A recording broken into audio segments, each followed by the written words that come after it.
I hope you guys like my new little shawl. I made it with scrap yarn. Hi, I'm Bash Bunny and I talk about tech. That was just a side quest, it's fine.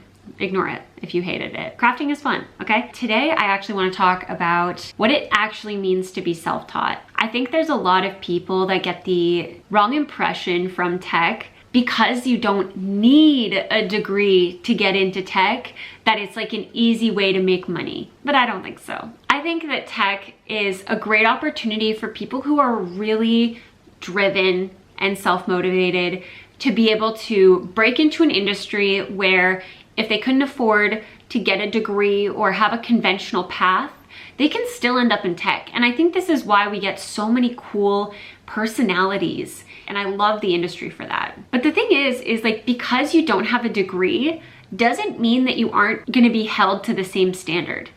Just because you don't have a degree doesn't mean that you can skip over the foundations. It just means you have to teach yourself the foundations. And I think that some people can do that and some people just can't. And I think it has a lot to do with just how disciplined you are and being realistic with if it's a weak point for you to sit down and study, you revel in having that structure provided by someone else. That is something worth paying for. This is why I think some paid courses are really helpful, and this is where I think that the university system, all of those programs can be really, really beneficial if you're looking to just follow a structured path. Because it's really hard in the beginning to know what you need to know to get a job. Not only get the job, but sustain your career. You can get the job and then realize that, oh my God, I don't know what I'm doing. And in cases like that, yeah, it means you have to figure it out pretty quick to make sure that you can do it for your job. So it's not necessarily just that you're coasting once you get into tech. But I think that it's a real, I want to say misnomer. I don't know if that's the right word to use in this context. I think it is best suited to people who love learning and who are very curious about computing. They want to be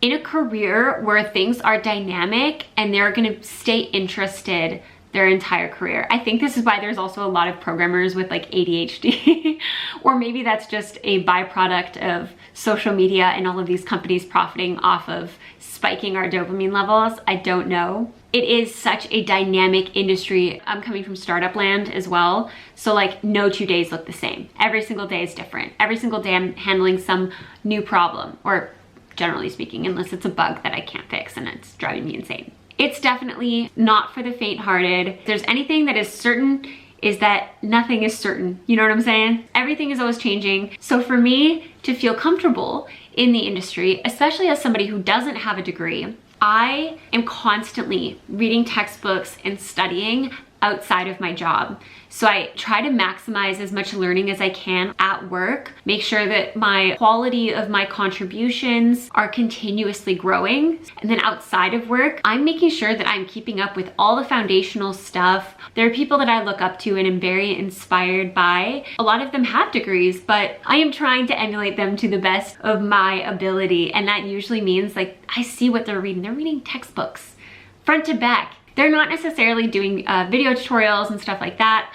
I've been experimenting with online courses just through like LinkedIn Learning, not through Udemy and stuff. I find the quality varies quite drastically. And I also like listening to conference talks. And it's more so just background noise almost for when I'm hanging out. It's not something that I'm trying to like sit and actively digest. I've learned that I'm much better off just kind of writing down questions that come to mind when I'm not fully understanding the concept yet, continuing to read, and then usually actually a couple days in or like a few days later, whatever, I'm able to either go back and try and answer those questions myself. You can probably reread the same chapter or whatever twice if you need to, or reread the same book twice in the time that it would take for you to try and like thoroughly understand every single component as you're going through the book. I also find it makes it really hard to like start reading because it feels like this really big commitment. When you've already done like a full day of work or it's before work and you're trying to get some reading in, like it just feels like a big ask.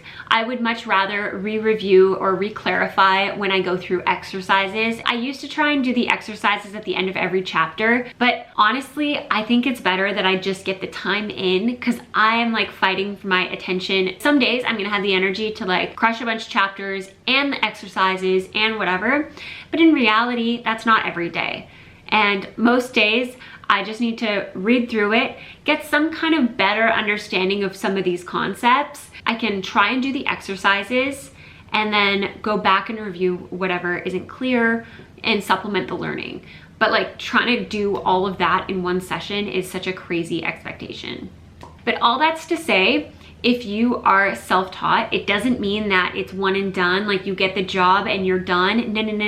No. There's still 4 years that somebody did full-time learning that you need to compete with and catch up with. It's probably gonna take, to be 10x engineer, I think at least a decade of having this kind of schedule where you're working and you're also supplementing that learning. And I honestly don't think it ever ends. All the best people that I look up to, and at least the standard that I hold myself to in my career, is I want to be able to find a way to make this learning sustainable. Have fun doing it. But I also don't think it's for everyone.